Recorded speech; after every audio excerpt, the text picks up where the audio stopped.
not be televised. Issues that are confronting our communities and that we are dealing with in a real way.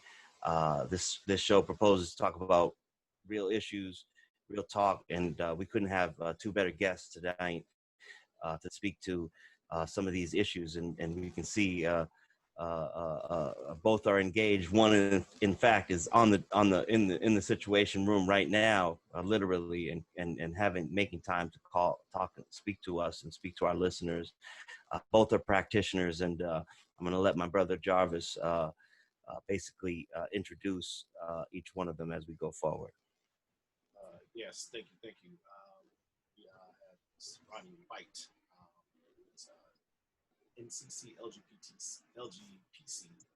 She's the founder of Pricity. Am I coming in too low? You hear me now? All right. Pricity. Wellness counseling. She created the Women in the Workplace Leadership Barriers and Struggles series. Ms. White's professional work encompasses counseling in the areas of mental health, pastoral, career, college, and wellness. She has created webinars and workshops educated within K-12 education, published in professional publications, and performed curriculum writing. Ms. White co-directed multiple JHUDC, which is Johns Hopkins University, in DC, TED Talks, 2 Think Circles events at JHU Career Services Conference, presentations at multiple regulatory affairs, professional society, career day conferences, and NCDA global conference presentations.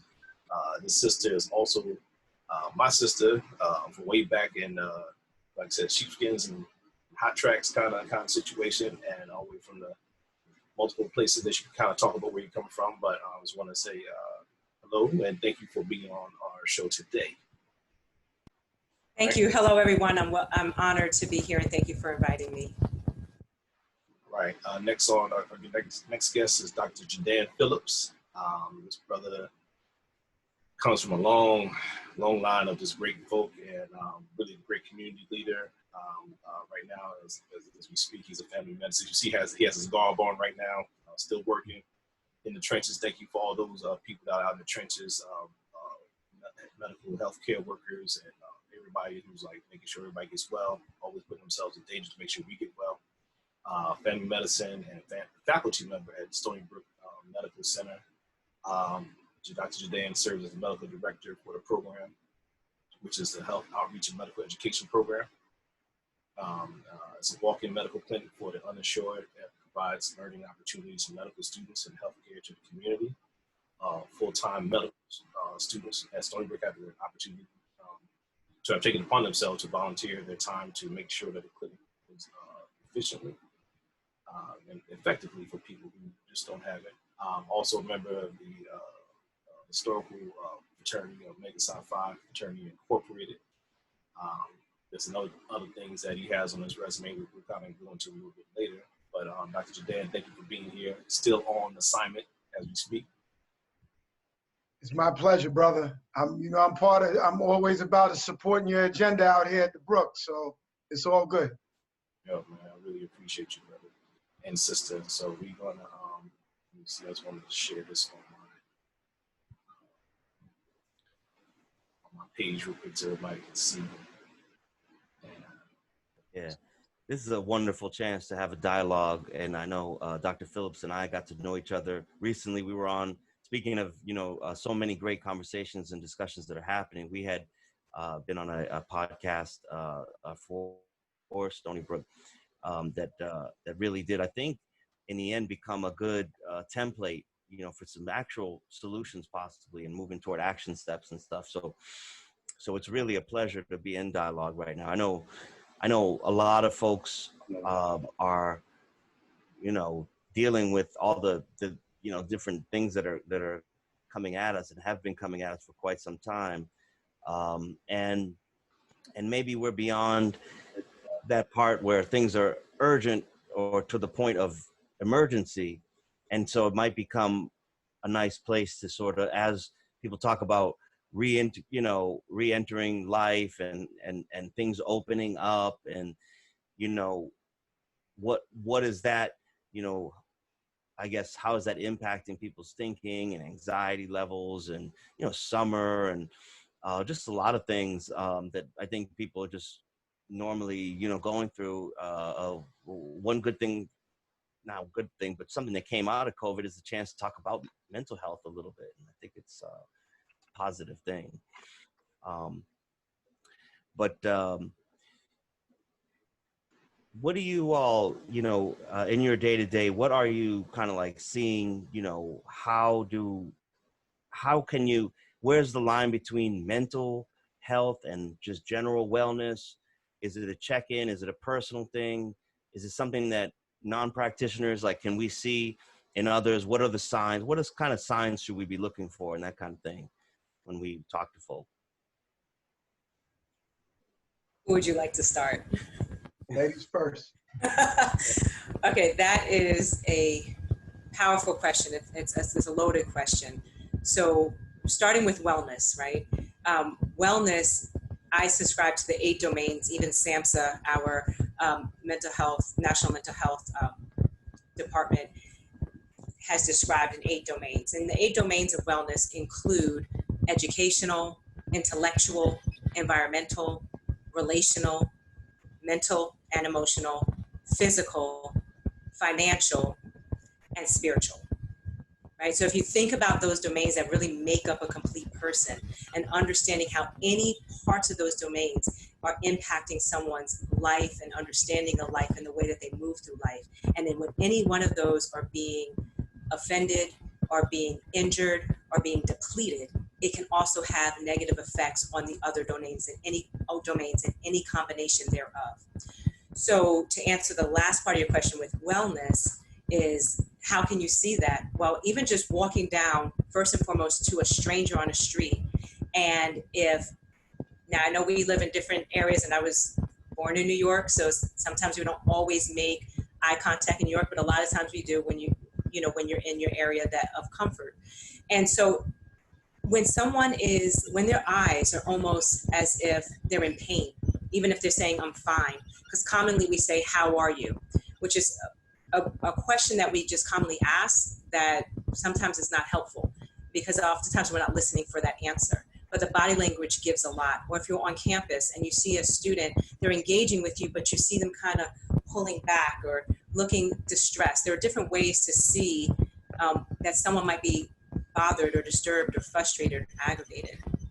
And for the mental health is more about when people are experiencing various aspects of their character or their world that's disturbing them. That's we consider it a mental health illness. And so one is like a disturbance overall to yourself and your being, where it's hard to do the things you want to do. And wellness has 8 domains into which we can look at someone's life and check in. Well, it's fascinating. I'm glad you mentioned the New York thing. I think regionally it is important to insert this into the discussion. As a non-native New Yorker, I grew up in Boston, actually in Boston right now. It's my broadcasting from Boston tonight, rejected some production. But I find that helps. It's a little bit of some cues that sometimes folks might miss, or there's a lot of what do you call nonverbal communication going on. Dr. Phillips, how do you see some of that? And I know you come from the New York metro area, is my understanding. Absolutely. Born and raised in Queens, New York. In my role as a physician, and now that we're getting to see people back in the office, you can see a few things straight off the top that can let you know how a person's been doing. As a primary care physician, mental health questions are standard to me as part of my evaluation tools. And especially now, in light of us going through this unprecedented, time of sitting still. I don't think we nor our parents or even grandparents can sort of think of an experience that has been similar as far as keeping us in one place. You know, the other combative factor to it is in these times, everybody wants what they want when they want it. And when that doesn't happen, that can be very disturbing. So as far as what I've seen medical conditions that they were previously on top of, whether it was their weight. Today, the common theme in patients that I've seen in the office was diabetes. You know, the diabetic numbers had slipped. So I guess my point is you can see some slippage in the control of some of their chronic conditions. And this has been a big problem, especially in our community during this pandemic, because it has required some effort for people not to take care of a COVID crisis as far as if you get ill, but it's been very difficult to stay on top of management of your chronic condition. So that has been something that I've been able to use, you know, as a means of, you know, hey man, you were on top of this diabetes before, what's been going on? Wow, you know, you've gained about 25 pounds since I've seen you before, you know, what's going on? You know, another question or a conversation I was having with patients today was about, you know, how to substitute or pivot because of the disturbance to your normal wellness routine. Hey, you know what? I go to LA Fitness regularly, and now that it's closed, what do? Personally, I'm a hot yoga avid practitioner, and I would go every single day. That was my thing, every day. However, with the pandemic, we closed, and now with the more recent guidelines saying inside with loud screaming or pranayama breathing might not be the safest of circumstances. And as a person who felt that his fitness was part of my overall wellness, I had to figure out how am I going to pivot. So I've had to use YouTube, and I've started riding my bike more regularly.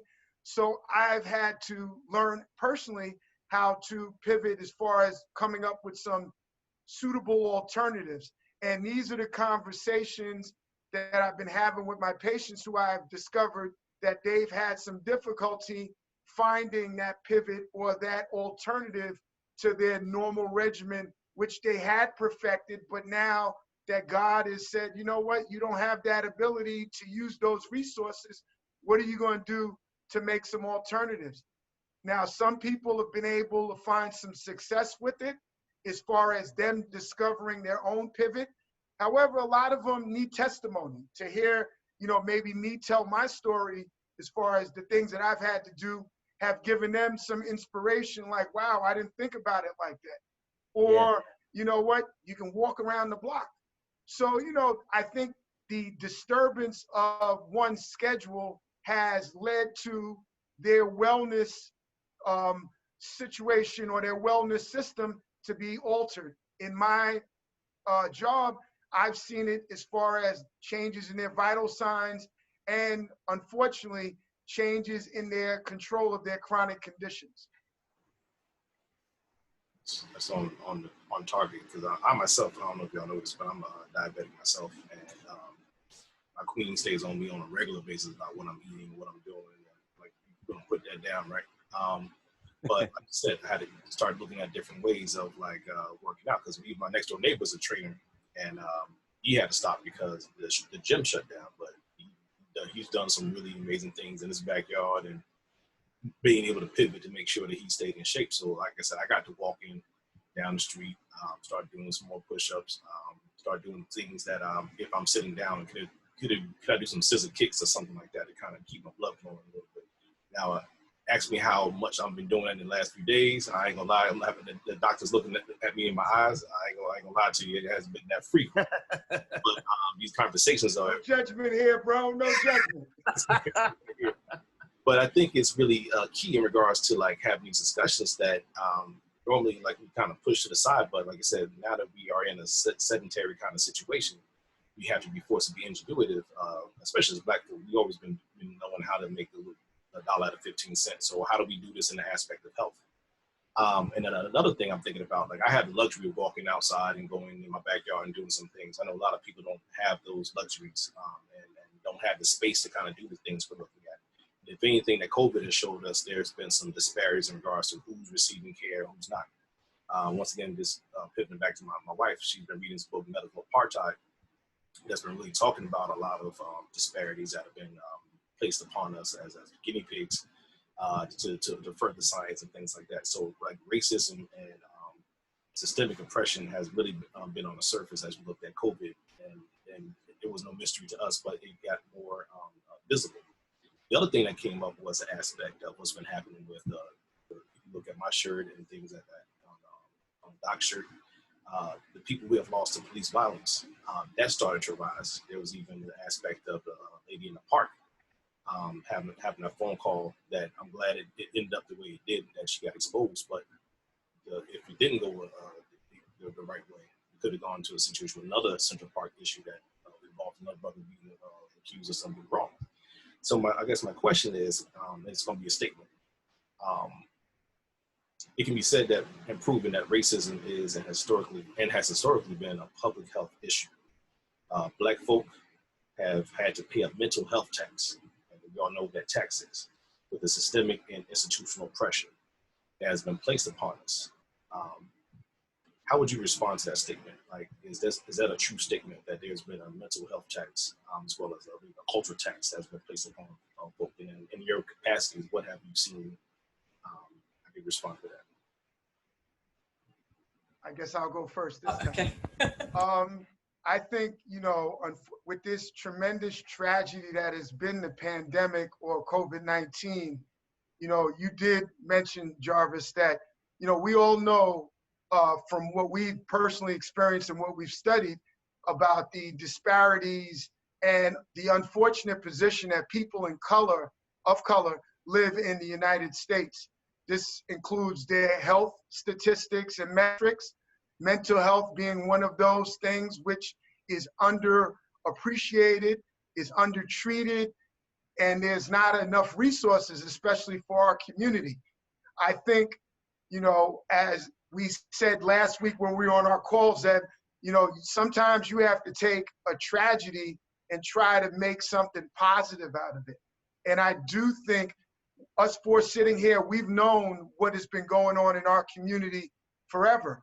However, with this captive audience that we now have of everybody in the country sitting down, and with the images that have been available to really make the plight of the African American more of an issue for everyone, I think now has been the time where we can have more productive, not just conversations, but productive conversations as far as getting results. And I think that I've been able to identify what those problems are to the majority, and we've been able to start having the conversations of what can we do to change these circumstances.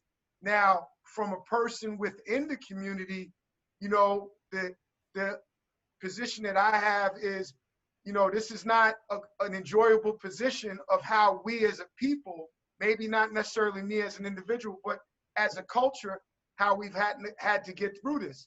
So we have to look at what don't we like about what's happening right now and what can we change.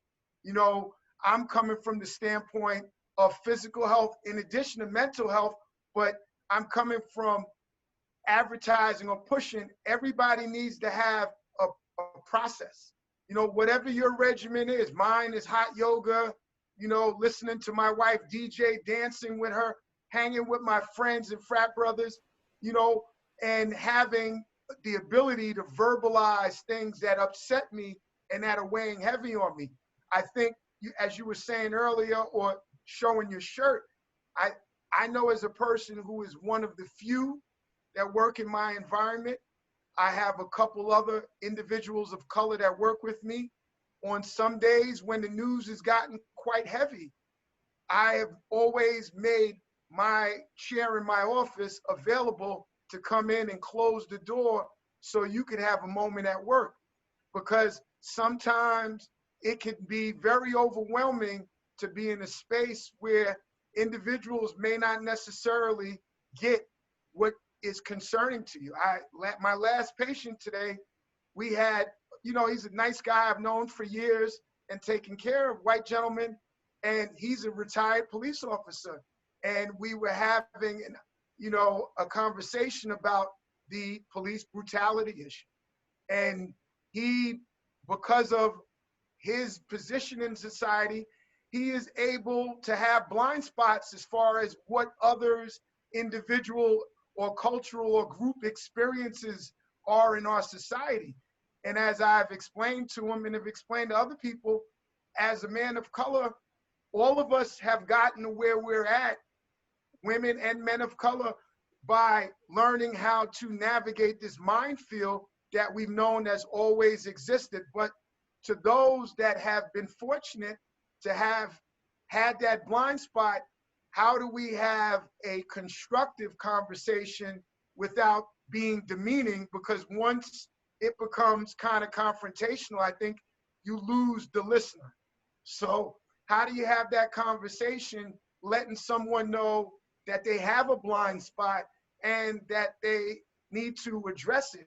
Now, that blind spot may not be something that they specifically do, but it may be their brother or their wife or their cousin who may do things that they say, well, that's not me. And that was sort of his position. Like, I wasn't that type of cop, and I wasn't that type of soldier when I was in the military, and I had a partner in the military who was of color, and he was my brother, and I said, that is great, but again, we want this cohesiveness to be on a larger scale. So I think the pandemic has really been an opportunity to really have us people who are, as W.E.B. Du Bois talks about, that talented 10%. We are that 10% that really needs to speak for the 90%. And I think it is up to us to really utilize our platforms to really start to educate individuals, and dismiss their feelings like, oh, wow, this must be a new thing. No, it's not a new thing. Right. This has been going on for years. We had a faculty meeting recently, and, people were acting like they felt sorry for me. And I was like, don't feel sorry for me, because I was able to get here, Associate Professor Dr. Phillips, in spite of those issues. But there are individuals that have been experiencing these different slights, and they get knocked off the path. Sure. And then their ability to achieve their potential is significantly limited. Right. And you to add on. Oh, okay. Yeah, and I was on transition because I was talking about these spaces, and I know as a mental health counselor or pastoral counselor, you create these spaces, and just from your perspective, like, to add on to what Dr. Phillips just eloquently kind of dropped, like, what would you add on to that? So to add on, and also to the mental health tax, and to add on to what Dr. Phillips just stated, the tax that we're paying is incredible. It is rooted in collective trauma. It is rooted in historical trauma. It is rooted in personal trauma that is persistent. So we have the past doing, wreaking havoc, really, in our neurobiology. And we have the present, because trauma has not stopped. So when you say, what are the tax? This is also why when we have leading causes in heart disease, and they said, it's African-American that are highly susceptible to heart disease and diabetes. Well, there are reasons for that. There are traumatic symptom reasons for this. And so for those that don't know, and not going to all scientific or neurobiological, but just understand, we all know we have DNA. And when you're under trauma, the persistent trauma can alter your DNA, which is basically the caps, the telomeres. And when this happens, it can be passed on to the next generation through our offspring. And so our offspring also have had trauma, and the next offspring and the next generation. And so when these telomeres are weakened, you're more highly susceptible to many conditions. And as we know, trauma produces high stress, which releases cortisol, which releases inflammation in the body. Inflammation is not good on a continuous basis. Yes, we need that when we're in the fight, or fight response, when we got to get out of a situation, and then the body needs to be able to bring these levels down. When you're in these persistent stages and your body's not able to bring it down to a highly functioning level time over time, you're going to have exasperated symptoms. And so that's why, yes, taking care of your body, your physical, your mental, your spiritual is imperative for a healthy survival. Because we can survive in many ways, but that doesn't mean we're surviving in a healthy way. And to continue on with Dr. Phillips, what you so eloquently stated, of even when you're in your place of business and everyone was coming in and, oh, how are you? That's in the realm of a microaggression, right? And it's almost as if to say, like, this is not my problem, this is your problem, but I'm checking with you, and there's this distance between it. And for you to say, yes, I'm here, and there are others that could have wanted to be here, and for a lot of other reasons, for everything that you survived, they were not able to be there. And we all have various responses to racism and the gamut of microaggressions that do exist in our society. Oh, that's interesting. I'm so glad you kind of broke it down that way, scientifically, even in terms of the DNA. And I know a lot of people, who listen to a lot of podcasts, and people tell me, like to learn something, like learning new things and how things work. That's really, really important. And you spoke to the sort of generational trauma and how that we knew it was passed on emotionally. We know how it's passed on in external ways, but I think we're all just really starting to learn scientifically how it can be passed on. I know there was a lot of work that was done on this notion of, based on a post-traumatic stress disorder, a post-slavery stress disorder, which, when I first heard of it, I said, oh, that will never gain traction in the scientific world and in the medical world. But from my understanding, it actually has made a major impact. It's definitely, and I teach it on the, Africana studies side and stuff like that. But anyway, that's just really fascinating. Yeah, go on, please, Roni, wanted to add something. To add to that point, in the study of neuroscience and the neurocounseling, neuroscience of trauma, they have done a lot of studies with Holocaust survivors and their continuous generations, and they have not applied the same exact study to African Americans for a reason of the Holocaust had an end, and then they were able to study its effect on multiple generations and do comparative studies with those that did not have a family member that was directly impacted by the Holocaust and those that did. Here in the United States of America, the racism and the impact of this trauma that we continuously and perpetually experience has not ended. But I still subscribe, and I still would push to say, start the study and have some type of baseline going on with the understanding that it is ongoing. Yeah, no, that's fascinating. That's very and so that notion of racism as a public health issue, I know in Boston, where I happen to be right now, it was announced by the mayor, but also it was actually started from a city councilor, Arroyo, out of Hyde Park, who proposed the idea first as a resolution, and then got adopted now as a major statement by a major city with a medical city, Boston, and all that stuff. It's kind of interesting.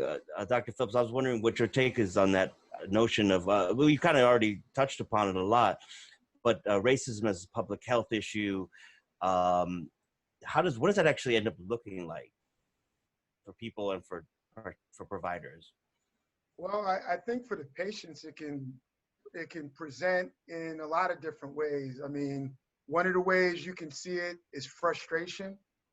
I've had, a patient who's come in the office and may have had to deal with some red tape at the front desk and gets pissed off. And unfortunately, people react to that moment. And then when you sit back and you talk to the person, and I remember one particular gentleman, this guy had just got out of jail maybe about 6 months ago, and everybody treated him bad.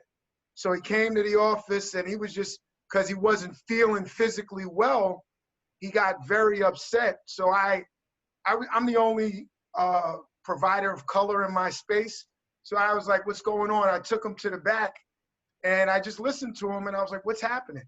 And he started to break down crying, and I listened to what was going on and I was like, what's happening? And he explained what the problem was, but then at the end he was like, you have been the first person that has shown me any type of respect as a man since I got out of jail. Wow. Now, I can relate, you think, you've made it, you get these degrees, I went to Johns Hopkins for undergrad, went to Maryland, you think you've made it.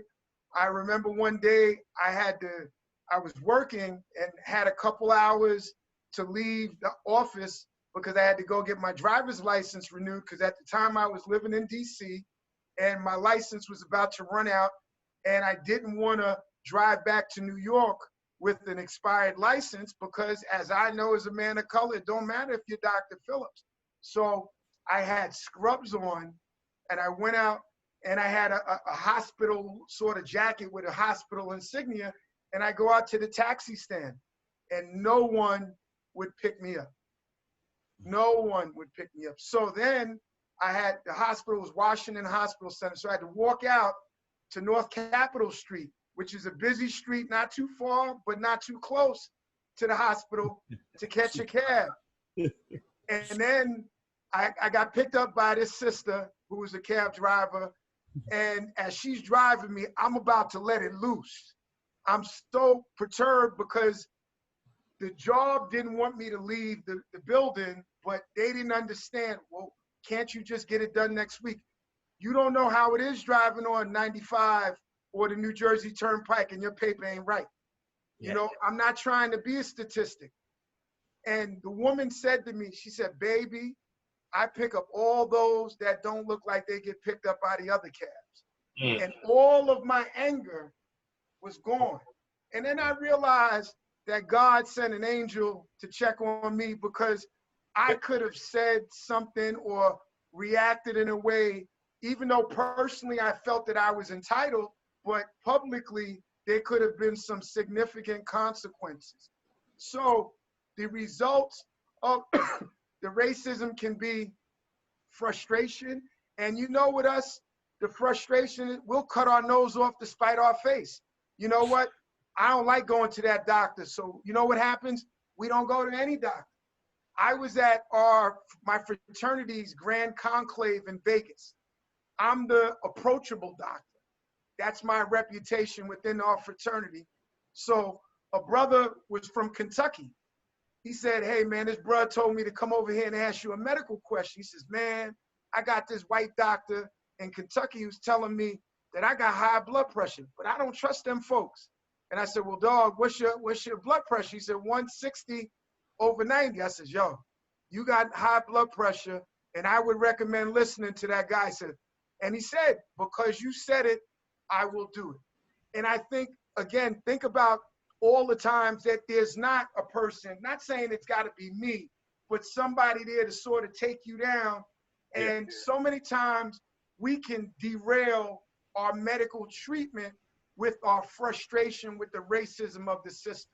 I mean, you have other issues where even with this COVID pandemic, you had people of color who were going to the hospital with symptoms, but because their symptoms, this is what they were told, because their symptoms weren't that severe, they weren't given a test. And they weren't even really given any direction. So what happens? We live in a community that, as you said earlier, we don't have some of the luxuries of, I'll go into a different room for the next couple days, or grandma could socially distance, So there were situations where, because we are in this vulnerable locale in our society, now because we weren't tested, we're bringing it home. And what were we told in the beginning? Black folks don't get COVID. What you talking about? No, Yes, go in on job. Because we had talked about that, and you had mentioned it, and we missed it last time. Everybody knows, if they know, they were told this. They said it. They were saying it. We were saying it at church, and it was like people were feeling mighty good. Like, yeah, You know, like, and that right there speaks to something. I don't even want to. I'm not qualified to name what it is, but it speaks to something that is like a thread that runs through all these experiences that are being talked about. But Jarvis, I know you was going to say something because we had talked about, this is an important thing. We don't talk about it enough. Kind of like I think once again I'm going to refer to that's what you reading that book, but it's a fear that Black people have going to the doctor because of things that you just talked about, Dr. Phillips. It comes from a lot of these experimentations that, you know, one of the most famous ones is the Tuskegee experiment that we learn about if you ever do an IRB type of situation, or just in general. Please watch it on any type of Netflix or any type of movie, which Black men were used as guinea pigs, pretty much given syphilis, given a placebo to say, you know, and ask them how they're doing. Of course, they're not going to be doing well, but this is done over multiple years, and a lot of people died, which I also learned that it wasn't just Black men that were exposed to syphilis. It was also women and children as well. And so you have this like this stain, stain like dirt stain that has been placed on the medical field in regards to how we connect, our Black communities connect with doctors, and specifically white doctors that really not trusting a lot of things you see. So people like Dr. Phillips being in this position not only gives us hope as people coming through the ranks of like medical students, but also for the aspect of somebody's gonna, I can trust somebody in that particular area because, you know, he looks like me, he sounds like me, comes from Queens, you know, dances house, you know, all these different things that connects with the Black community. And unless we have that bridge, it's gonna be really hard for us to kind of get ourselves into a place or even speak up and advocate for ourselves as it relates to our health. So my question is kind of like double-edged because the original question was, why is mental health, this probably, I'll start with Roni on this one. Why is mental health taboo in the Black community? But do you see connections with that historical aspect as well? Like, why is it that our folk don't go to not just mental health practitioners, but also medical practitioners? Absolutely. There are reasons, there's a connection. Even starting, I'll share with, even in Zimbabwe, right, where European psychologists and European psychiatrists were going into the colonized areas, and they didn't understand the language. They didn't understand the metaphors. They didn't understand how issues were being shared. So, for example, if someone says, oh, I got spiders inside of me, doc, they didn't understand all of the cultural understandings and aspects of what that really meant. And so they're just saying, oh, lock them up, put them in an asylum, and literally would lock them away, and they would have trouble getting their loved ones out to even prove what they were trying to convey. Here in the US, time and time again, you bring up Tuskegee, there have been an infinite amount of blatant studies, but then also in practice. How many times has someone been disregarded when they're coming in with their symptoms? Like Dr. Phillips just said, even as recent as with COVID, women, Black women constantly being just ignored or unheard about the various symptoms that they're trying to relate to their doctors. You read in the magazines, you hear on TV, if you feel this, tell your doctor. If something's not right, tell your doctor. Yet when you go in, depending on who your doctor is, you can be disregarded. You can be dismissed. Serena Williams, elite athlete, exceptional, athlete with a lot of money and a celebrity, as well as, many other entities, almost died after giving childbirth for being ignored when she was trying to inform what was going on with her own body.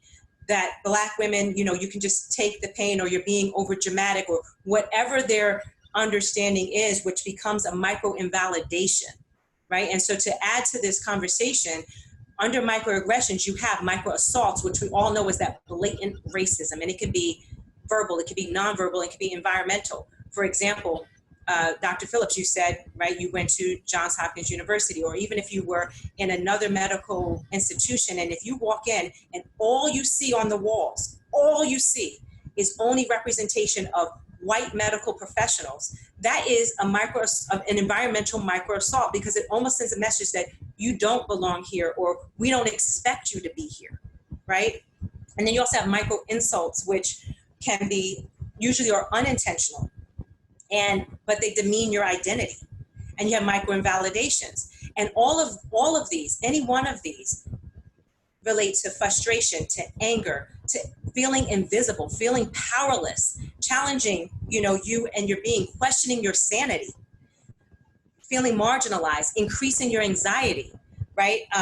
Having the trauma response, and arguably can be diagnosed with PTSD. And there's still a lot of work in the mental health field around truly diagnosing individuals with PTSD and what they face. So when you are continuously disregarded, or when you've heard of your parent or your grandparent, or you just hear shared stories from your family of, well, they went into the doctor said nothing's wrong, and then the person passed away a week later or 3 weeks later, or just various other circumstances, you remember that. And it challenges you when you do attempt to seek help and you're not given that help.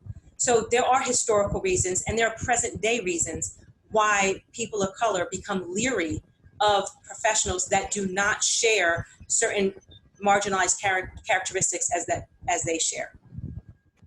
Yeah, no, that's fascinating too. I'm you mentioned a couple of things there, and we're just kind of where we started. There is kind of a built-in complicated, relationship with medical institutions historically.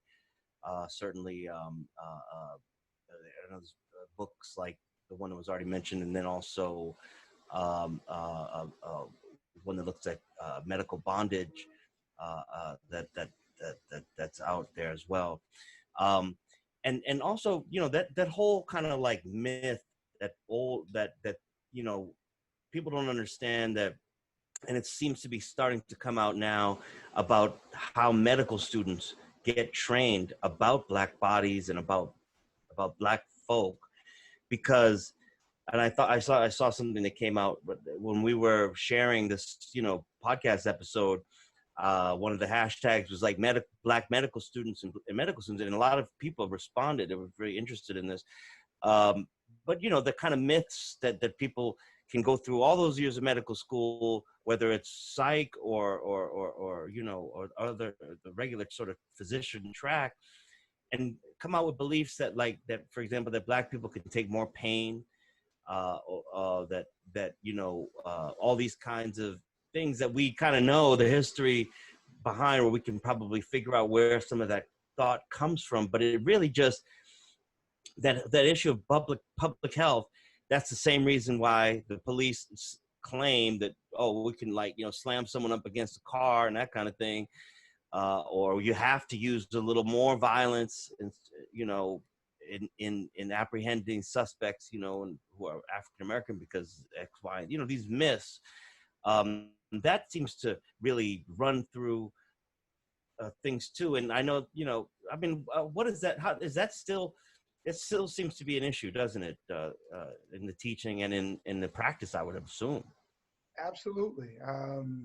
One of the reasons that I stayed into academic medicine, it's not as economically lucrative as if I went into private practice, but I personally felt the biases, the microaggressions throughout my medical training.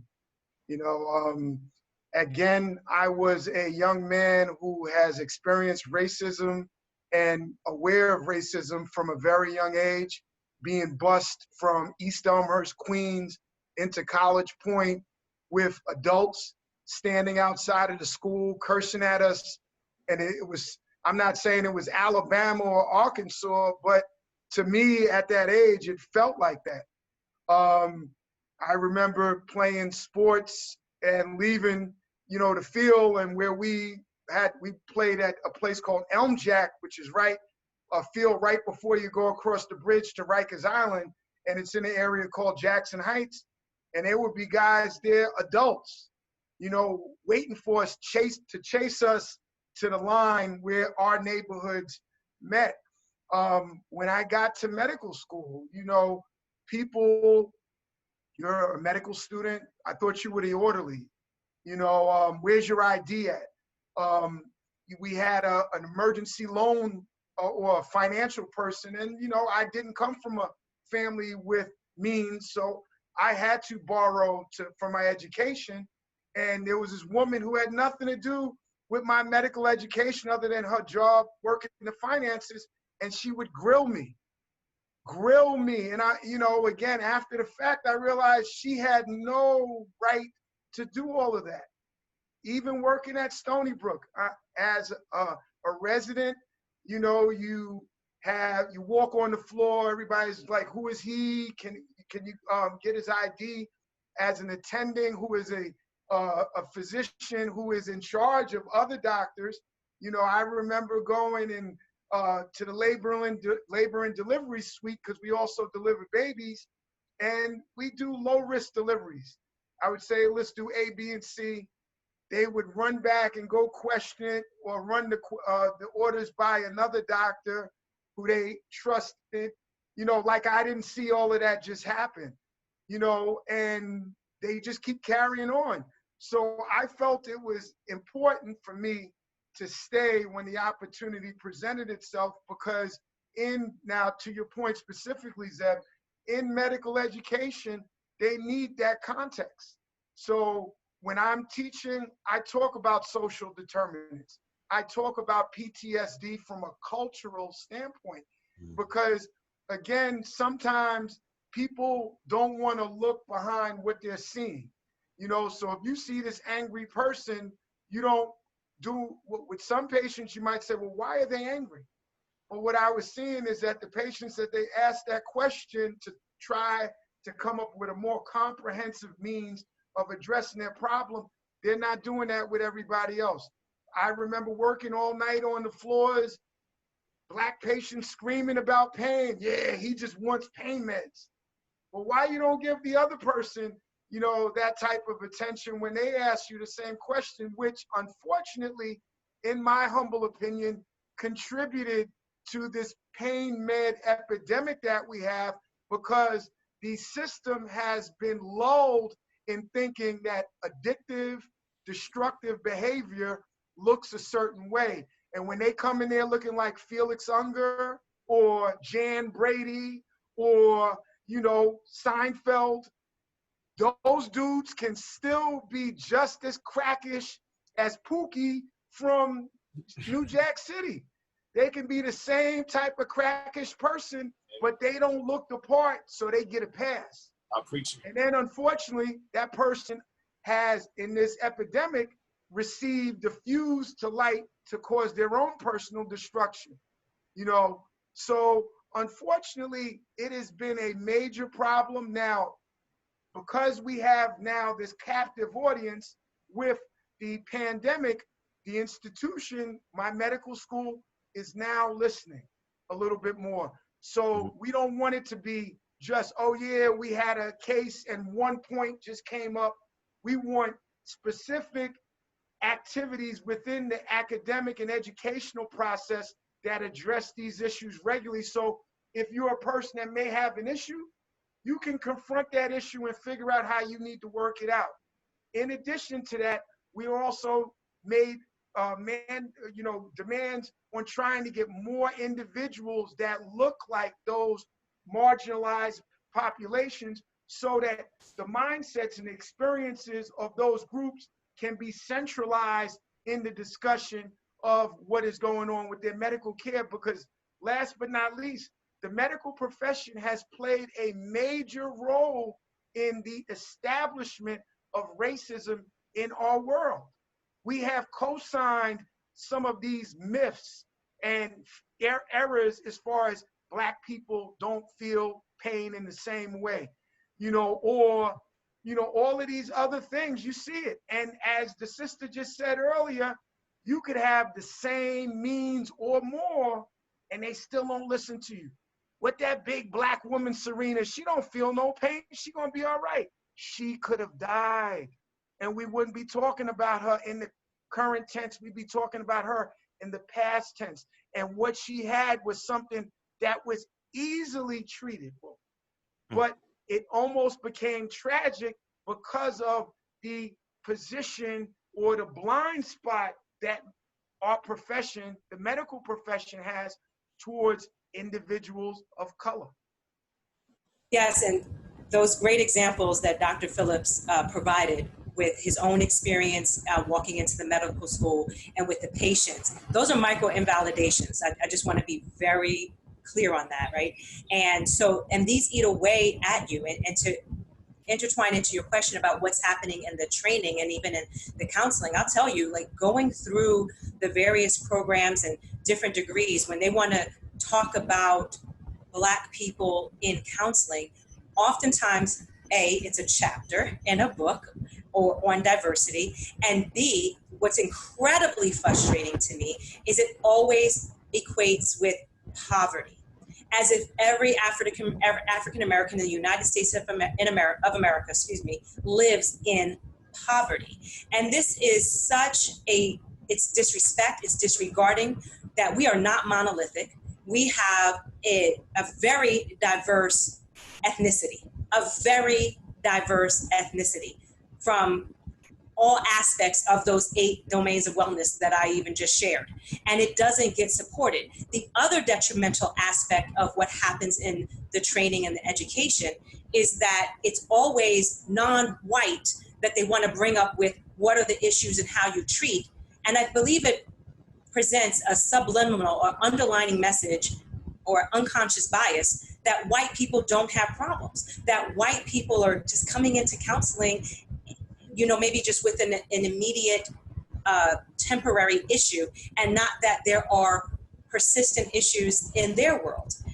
And the way that it is presented is harmful all around. It's harmful to those seeking help, and it's harmful to those that are looking to provide help, because it paints a false narrative in our world, and this needs to change.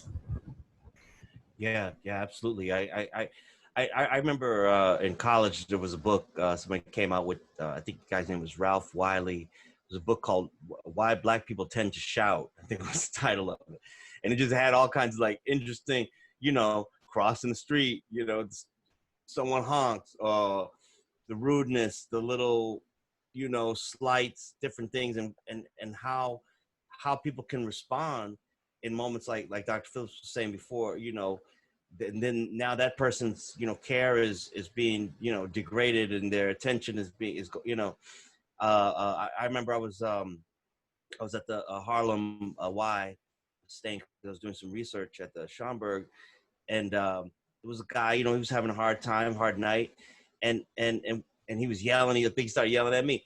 And then we got into the elevator, and the brother who was in the elevator said, that guy has problems you don't have. And I remember just like, yeah, that's true. Try, kind word, trying to show a little compassion. Hey, what's really going on? And Dr. Phillips and Roni, if I'm hearing correctly, what it comes down to is we're all sort of playing the role of therapist, provider, looking in on people both physically and mentally, and may need to have a little chat, little talk, and really just be there. Can't mess that up, really, just like to be an ear, you know what I mean? Like to listen at least. I was just gonna mention my mom is a mental health counselor for many, many years. She now is in private practice, Premier Counseling. Shout out to Premier Counseling and to my mother's work. And so, but just watching and listening to her, a lot of her stories and things like that, I've always sort of picked up some of those kind of cues, and I think it's something we can all kind of watch and start to see as we go.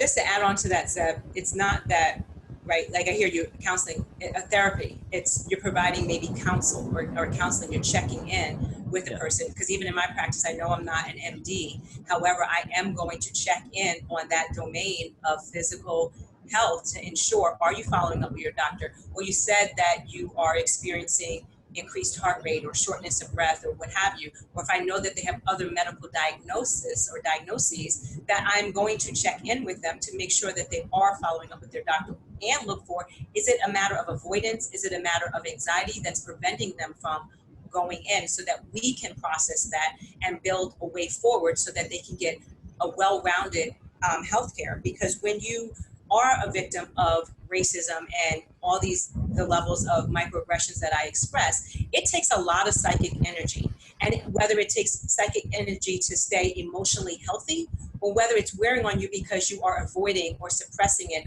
or using it to try to say, well, it can't be that, but yet it is affecting you. And so it could be obscuring your experience and your way of life and your experience in this world.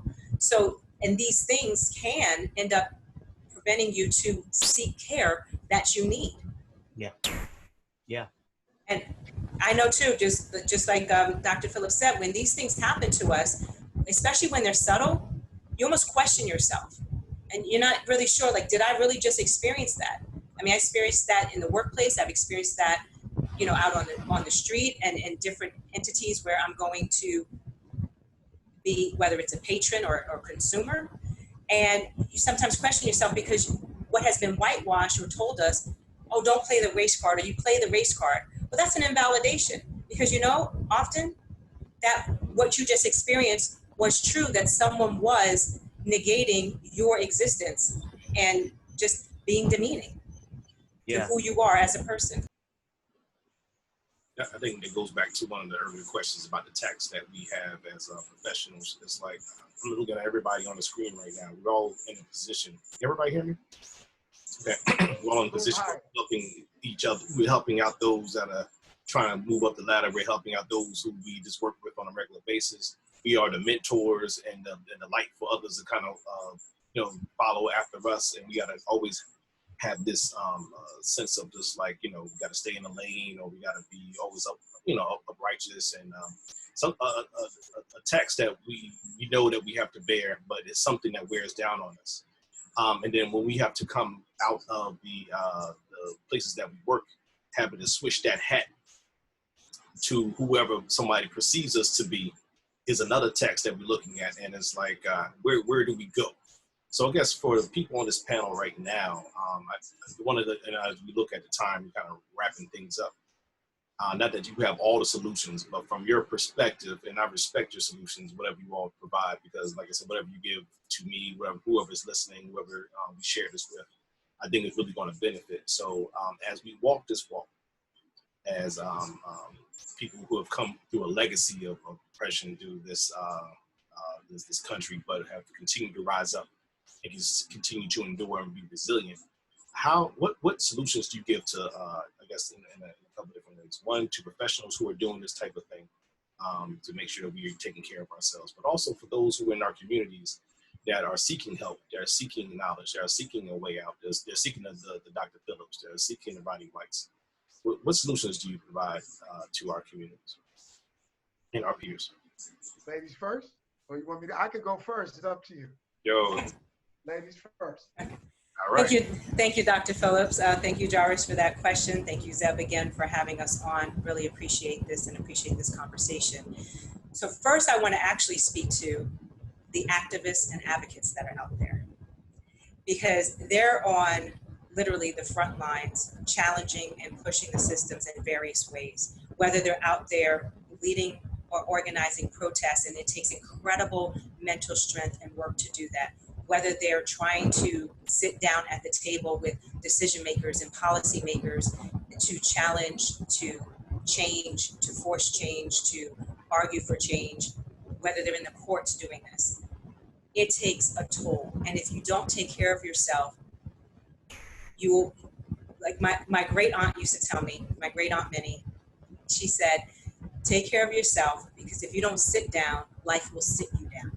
So I encourage them to, go in, especially if you know you are in the fight and giving your energy that way, go ahead and schedule out your appointments with a mental health professional.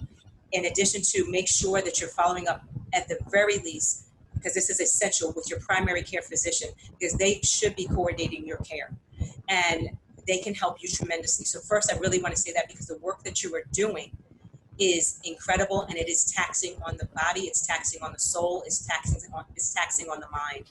And having that place, that safe space to truly evaluate and replenish and to sort out various things that you're experiencing, because while you're out there, you're receiving so much mixed information all around you, and some of it is very detrimental to your soul. Secondly, to those that are maybe not activists and advocates, However, they are experiencing life and the challenges and the storms that life bring. Understand that the statement, oh, someone can have it worse, is self-deprecating, or someone has it worse, so I shouldn't complain. Because you are aware of your circumstances, or because you are aware of how you are experiencing life right now, does not mean that you are complaining. I believe in the Lord. I believe in the Lord Jesus Christ. So I say that before I say the statement. We are created not to be living in silos. We are created as relational beings. We are not meant to face life alone. So therefore, you have resources available to you. You do not need to think that the world is falling apart, that, oh, well, I just have to sit back and take it. There are professionals out here to really help you, to pour into your strengths and help you see your strengths in order to face life. It doesn't mean your storms are not going to go away, but how you face your storm and how you're able to move through the storm can change. It can change your perspective, it can change your outlook, and it can change the outcome.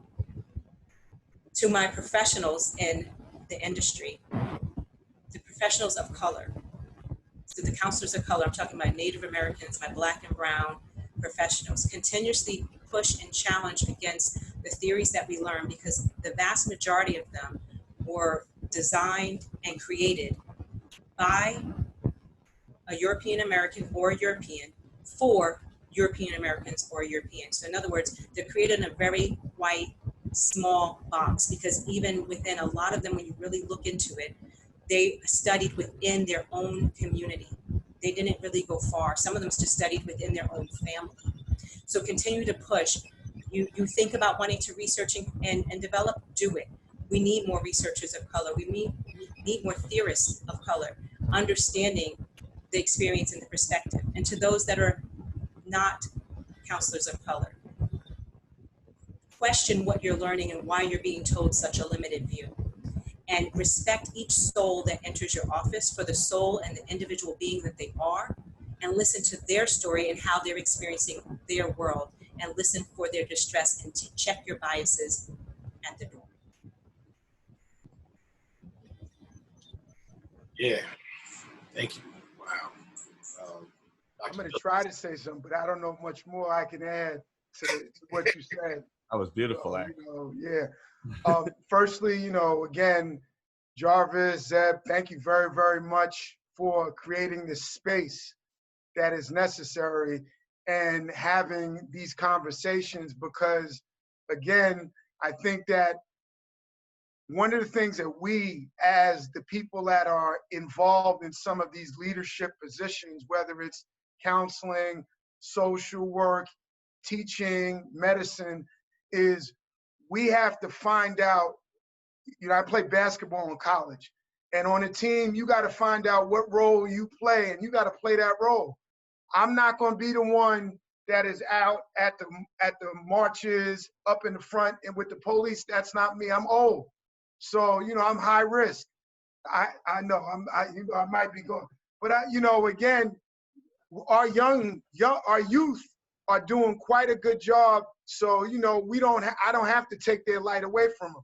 However, what I can do is I can advocate from my position and platform that I have.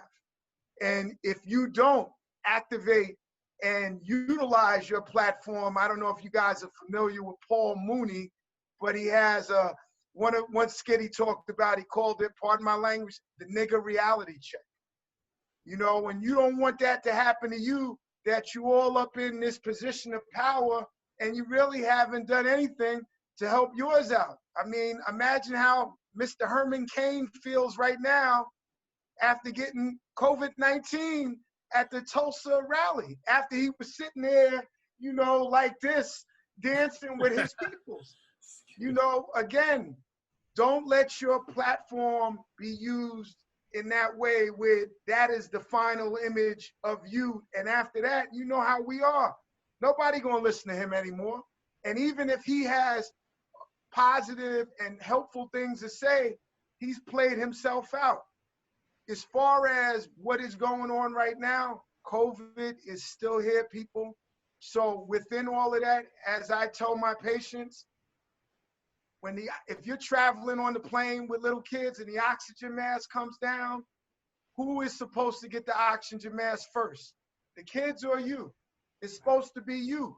So what does that mean? That means if my role is to help others, then I got to make sure that I take care of myself so that I'm in the best position to help and serve others. So again, that process that I referred to earlier, whatever it may be for yourself, if it's going to your next door neighbor's backyard and doing calisthenics with him, if it's walking up the street, if it's YouTube yoga, whatever those processes are that manage your spirit and your emotion, they're needed. As Roni just said, we also need to make sure we take care of our physical health, because unfortunately, one of the things which is a stark reality of our position in this society is we are at the bottom of most healthcare metrics when we look at healthcare in the United States. So again, as we think about dealing with this pandemic and everything else that's going on, that does not put us in the strongest place to fight. So maybe we're through the first wave here in New York, but there may be a second or third wave or a different type of challenge. And if we don't improve our standing right now, we're going to be food, as some of my boys from the hood say, don't be food, man. I don't want to be food. So we've got to do things to change that. I think that our responsibility as individuals, whether you're working in an environment that is supportive and you have a lot of people that look like you or not, we got to stand our ground. So for me, as the only African-American male faculty in my department, and I can't really identify that many more in the School of Medicine, I got to stand strong. I don't have any time to be weak, because the young brothers and sisters, and even my Caucasian brothers and sisters, they need to hear from my perspective so that they don't make the mistakes that their predecessors did. Because a lot of them want to be allies. They want to be part of the solution and not part of the problem. And I think the news makes us think that there's a majority of people that don't care. I'm a God-believing, God-fearing person, and I do believe that there are more good people out here than bad. And I do think that more want this condition and situation to be over, but not over like COVID is done, to be over like things are better. And I think that we have to stay strong in this fight. And what goes into you staying strong is important. And all of us got to ask that individual question of ourselves as far as, what do I need to keep doing to make sure that I can put the oxygen mask on the others around me, and not, you know, if you don't have a mask on, you got probably about 30 seconds before you start blacking out. Right. Yeah, that was such a great analogy. I know we're wrapping up, but just to also just add in with Dr. Phillips, just understand, right, all the multiple generations are in this fight and have in this fight. And the false narrative that can exist sometimes in media that it's only the young or only the young care is erroneous. And so you have generations from within the baby boomers, even those that are still around from the silent generation, all the way through Generation X, Generation Y, Generation Z, you know, iGen, that are caring and doing something. And so I love what Dr. Phillips said, because it's about your position. And I always tell this to people, once you understand your purpose, once you understand how the Lord wants you to move in a situation, that's how you're to move. So you may have the capability to go out and march, but if the Lord's telling you, you need to sit down and meet with a decision maker or a police chief or a policy maker, then that's the way that you go. You know, Generation X doesn't get a lot of credit, but Generation X has infiltrated a lot of systems where we have truly risen in various fields, where we're also making differences in those ways, from medical to legal, psychological, business, all different industries. It goes across the board. And that's important too, to dismantling the system. Yeah, academia. Yeah, it's absolutely true. You know, I think what you've done is you've really given our listeners some real things that they can hook into and connect to, and will take with them information-wise, and also just in terms of, you know, staying strong in the struggle. Because, that's really what it comes down to. I really, you know, one takeaway I have is just this discussion about microaggressions. You know, you one could look at it that way, but I think it's also important to tell the story. Those of us who have gone through, as you say, Dr. Phillips, despite, you know, some of the things, right? That story needs to be shared with others, because for inspiration and for encouragement, because a lot of people get ground down, as we know, and you see it happening, and you see it happening to those you love sometimes. And it's just like, you know, that's another tradition in our community over years and years, you know, oh man, a brilliant mind ground down by the system, couldn't, you know, went to Vietnam or went to, you know, did what they were supposed to be doing, followed the rules, and then you know, and yeah, there's so much of that. We almost become so commonplace, we don't even regard it as strange. You see, you know, someone out in the street, you see a wino, we call winos or something like that, you know what I mean? And really somebody who's just really been probably, you know, given a raw deal in life and couldn't bounce back, didn't, you know, couldn't see the angles as they went. And so we you know, we're a very, we're an allowing community. We make space for all ours, you know. I was watching the movie Soul Food. It's like that one dude, he's just in that room. He never comes out the room, you know, and they bring him his food and then he comes out at the end. And we, you know, Uncle So-and-so stays in his room. Mhm. But we got to talk about the mental health. And I think you've just done a great job, both of you. I want to thank both of you for adding some substance to those kinds of things that we regard in our daily lives as normal, and denormalize, and just continue to talk and be there for each other. Thank you, Zeb. I mean, and just what you touched on just now, we understand that when an immediate danger, we all understand as a society, flight and fight. And we forget about that. Those are two components of four in a trauma response. You have flight, moving away from the incident. You have fight, which is really moving towards, and everyone thinks of it as actual fight, but it's really about moving towards. You have freeze, which is a numbing, and you actually have fawn. And we don't talk about that enough. And fawn, some people know it a little bit more. It's relational to Stockholm syndrome, but it's deeper than that. And you see it in a lot of incest survivors or sexually abused children, where they may have placated to their abuser in order to reduce the abuse. You see it in domestic violence situations as well, of trying to find a way to reduce that abuse by aligning with that abuser. Another aspect we don't talk about it at all in these responses is during slavery. We all like to comment, and so I'm going to have to use a term, and also, again, excuse my language, but everyone knows this term in slavery, where they want to call people this, where they call them the house, right? House N-word, or the house nigger, right? And so, but we don't think of that as those, and there were people in the field telling on people too, and that could have been a fawning, because you're trying to increase your ability to survive and maybe reduce the impact of those around you. Because there's a lot of psychological warfare that goes on in racism, and we don't talk about that. So I love how you brought up about soul food, someone in the table, or the person that is home insecure or homeless on the street, and you come up with all of these assumptions about them and not realizing you could be really firsthand witnessing a trauma response. And it might have nothing to do with Vietnam, even though there's a lot of that, right? But it could be this person got into a predominantly white institution, and the way that they experienced that just tore them down through their soul. Dr. Watson, I think we got a lot of topics for another episode of we got to do a part 2 or something. Part 4 with Queens. Did y'all know y'all both from Queens? All right, you know, Queens. Please, yes. Tomorrow with the house. That's right. Get the money. Yeah, I claim the whole state of New Jersey. That's all I got to say. All right. But we want to make sure that we do is remember that we need to take care of ourselves. I think the analogy with the oxygen mask that comes down, and as I'm looking at myself on the screen, the first name I have at the top is Eric Gardner. The next person I'm thinking about is George Floyd, and these two situations happen to have a situation where they could not breathe, and it's because there was a force pressed upon them, not just in the physical sense, but also in an oppressive sense, that they could not breathe.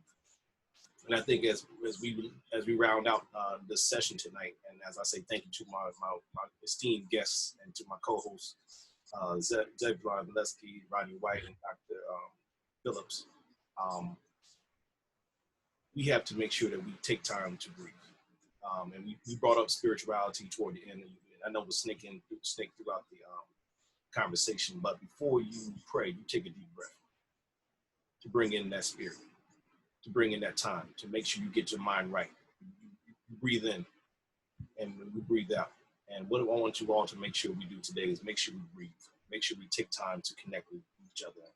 Air, oxygen, space is something that's really, really key right now. But where you are, make sure you take the time to meditate, breathe, pray, get in contact with your inner self before we start making some moves, because there are some moves to make, and we are in a war, we are in some type of conflict, but the most important thing to do is to breathe.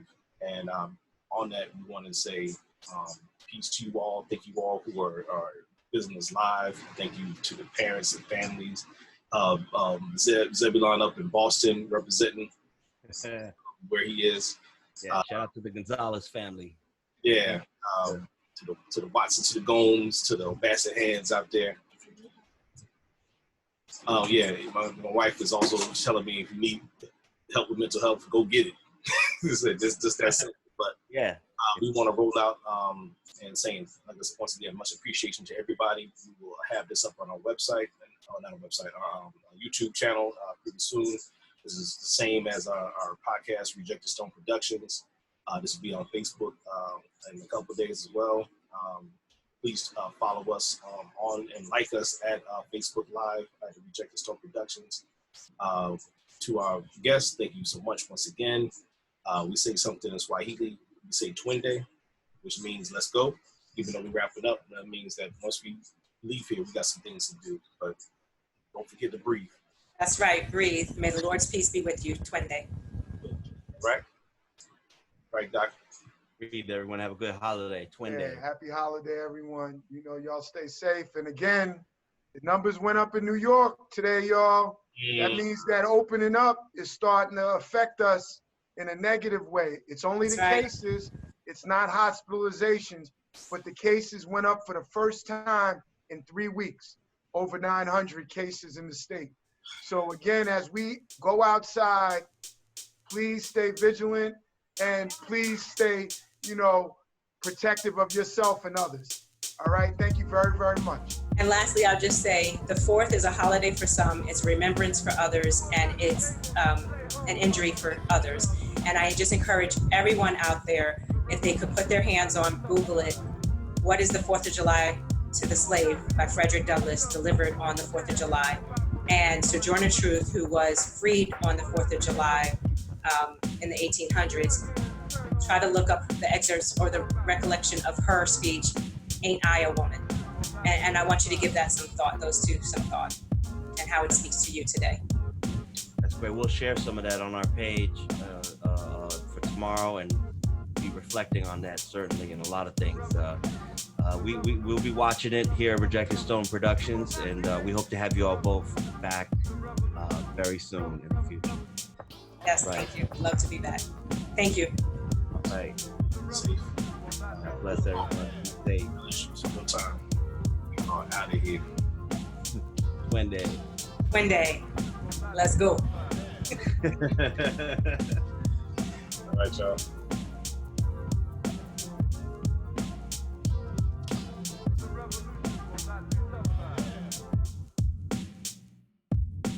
The revolution will not be televised.